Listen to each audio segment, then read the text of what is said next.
आप सब लोगों को मेरा नमस्कार। आज का दिन भारत के इतिहास में एक तरह से भारतीय जनतंत्र के लिए काला दिन साबित हुआ। आज संसद के अंदर दिल्ली के लोगों को गुलाम बनाने वाला बिल पास कर दिया गया। ये बिल दिल्ली के लोगों को बेबस बना देता है, असहाय बनाता है, लाचार बनाता है, गुलाम बनाता है। जब हम आजाद नहीं हुए थे 1935 में, अंग्रेजों ने एक कानून बनाया था। उस कानून का नाम था government of India act.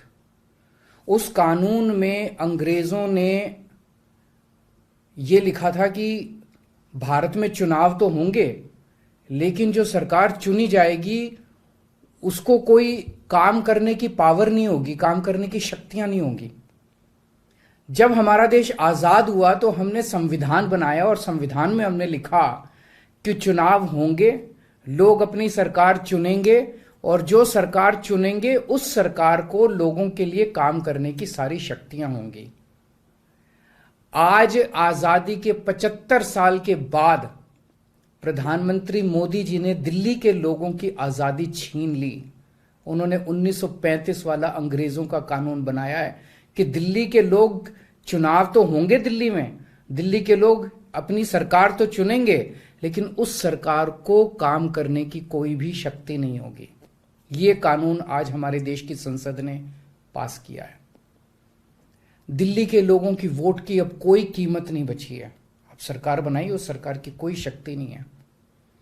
Supreme court ने एक आदेश दिया था, 11 मई को सुप्रीम कोर्ट ने आदेश दिया था। सुप्रीम कोर्ट ने क्या कहा? सुप्रीम कोर्ट ने कहा भारत एक जनतंत्र है। इस जनतंत्र में हम अपनी सरकार चुनते हैं, जनता अपनी सरकार चुनती है और उस सरकार को जनता के लिए काम करने की पूरी ताकत होनी चाहिए, सुप्रीम कोर्ट ने कहा। प्रधानमंत्री जी ने एक ही हफ्ते के, सुप्रीम कोर्ट का जैसे आदेश आया, एक हफ्ते के बाद उसको सुप्रीम कोर्ट के आदेश को पलट दिया और उसके खिलाफ एक अध्यादेश लेके आए। और आज हमारे देश की संसद ने उस अध्यादेश को इस देश का कानून बना दिया कि अब दिल्ली के लोगों की चुनी हुई सरकार को काम करने की कोई ताकत नहीं होगी। अब इस कानून में लिखा है कि दिल्ली के लोग जो मर्जी सरकार बनाएं, लेकिन उस सरकार को चलाएंगे एलजी साहब और मोदी जी, सीधे सीधे वही लोग चलाएंगे इस सरकार को।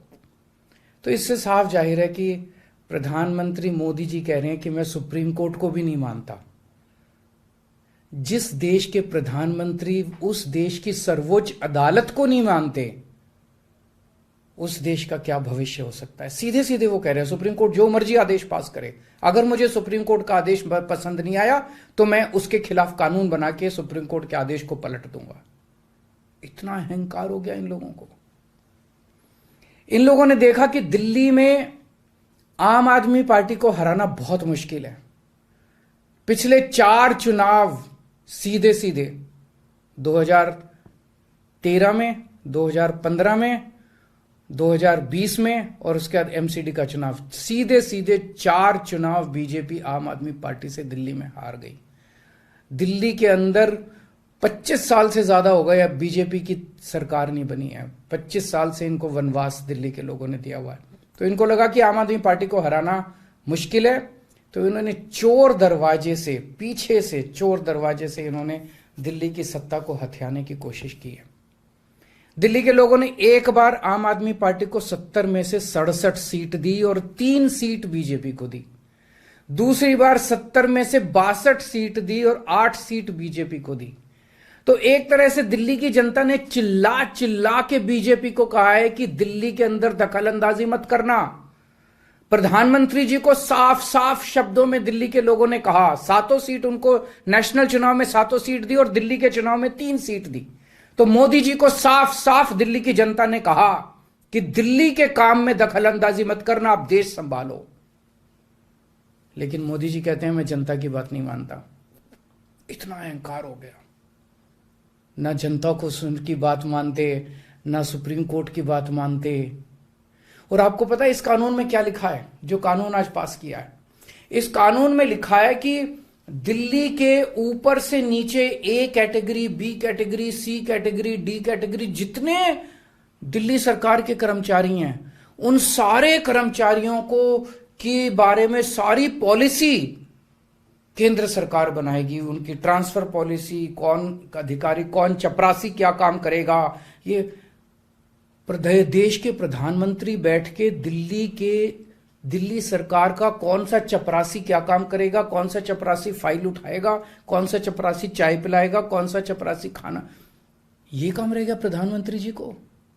इसके लिए प्रधानमंत्री बनाया था देश का कि आप दिल्ली के चपरासियों की ट्रांसफर पॉलिसी बनाओगे बैठ के प्रधानमंत्री बन के।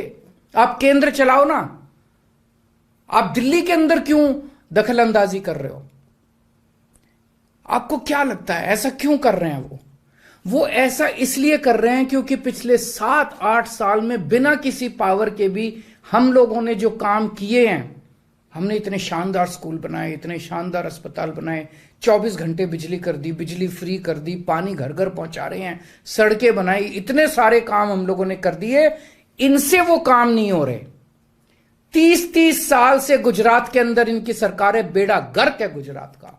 हरियाणा के अंदर इनकी सरकार बनी, हरियाणा में बेड़ा गर्क है इनका। मणिपुर के अंदर बीजेपी की सरकार है, मणिपुर को जला दिया इन लोगों ने। इसलिए केजरीवाल के साथ कंपटीशन नहीं कर सकते, काम में कंपटीशन नहीं कर सकते, हमारे जैसे काम नहीं कर सकते, आम आदमी पार्टी के जैसे काम नहीं कर सकते। इसलिए केजरीवाल को काम करने से रोको, किसी भी तरह से केजरीवाल को काम करने से रोको, बस ये इनका मकसद है। मैं सुन रहा था अमित शाह जी को, वहां पे संसद में भाषण दे रहे थे, कहते हैं झगड़ते बहुत हैं ये लोग, झगड़ते बहुत हैं ये लोग। मैं स्कूल बनाता हूं, ये मेरे को स्कूल नहीं बना देते। फिर मैं जब इनसे कहता हूं मेरे को स्कूल बना देने दो, तो कहते हैं झगड़ता बहुत है केजरीवाल। मैं मोहल्ला क्लिनिक बनाता हूं, मेरे मोहल्ला क्लिनिक तोड़वा दिए इन लोगों ने। फिर कहते हैं केजरीवाल झगड़ता बहुत है, मैं इनको कहता हूं मेरे को मोहल्ला क्लिनिक बनाने दो। मैं अस्पताल में दवाइयां फ्री करता हूं, कहते हैं दवाइयां फ्री क्यों करता है। मैं बिजली फ्री करता हूं, कहते हैं केजरीवाल फ्री भी दे रहा है, फ्री की रेवड़ियां दे रहा है, कहते हैं झगड़ते बहुत हैं। मैं जो भी करता हूं, चाहे झगड़ता हूं चाहे जो भी करता हूं, दिल्ली के लोगों को पसंद हूं। इसीलिए 3 बार 4-4 बार दिल्ली के लोगों ने मेरे को, जो भी कर रहा हूं ठीक ही कर रहा हूं, तभी 4-4 बार लोगों ने हमें वोट दिया। और होम मिनिस्टर अमित शाह जी क्या कहते हैं, मैंने सुना उनको संसद में, हमारे पास पावर है, संविधान ने हमें पावर दी है कानून पास करने की, हमारे पास पावर है, हमें सुप्रीम कोर्ट ने पावर दिया है ये कानून पास करने की। अरे आपको पावर दी है जनता की सेवा करने की, जनता के ऊपर अत्याचार करने के लिए पावर नहीं दी आपको। इतना घमंड मत कीजिए अमित शाह जी। आपको पावर दी गई है ताकि आप विकास करें देश का, आपको पावर दी गई है ताकि आप देश के लोगों को शक्तिशाली बनाएं। आपको पावर इसलिए नहीं दी गई है कि आप देश के लोगों को लाचार बना दें और उनके वोट का अधिकार छीन लें। ये जो आप पावर पावर पावर पावर कर रहे हो, ये पावर आपको जनता की सेवा करने के लिए दी गई है। मैंने देखा है अमित शाह जी पिछले चुनाव में आप घर घर जाके दिल्ली के अंदर पर्चे बांट रहे थे, एक एक घर में जाके आप पर्चे बांट रहे थे।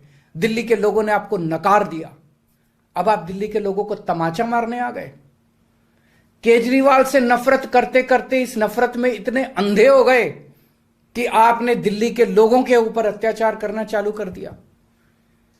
और मैं प्रधानमंत्री जी को याद दिलाना चाहता हूं, 2014 के चुनाव में प्रधानमंत्री जी आप खुद आए थे दिल्ली, आपका भाषण उठा के देखिए।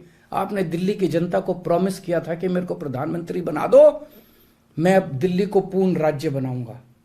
उसके पहले, हर चुनाव के पहले भारतीय जनता पार्टी ने आंदोलन किए हैं दिल्ली के अंदर दिल्ली को पूर्ण राज्य बनाने के लिए। और आज आप लोगों ने दिल्ली के लोगों की पीठ में छुरा घोंप दिया, अपनी वादे से मुकर गए।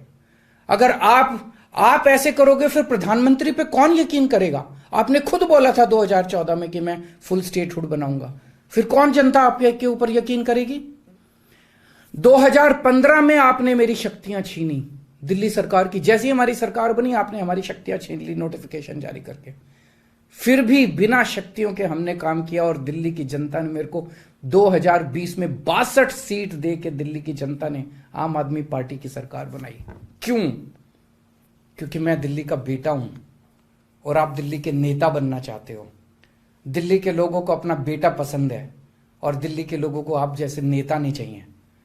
हम दिल्ली वाले दिल्ली से बहुत प्यार करते हैं और हम जानते हैं कि बीजेपी दिल्ली के लोगों से नफरत करती है, दिल्ली वालों से नफरत करती है।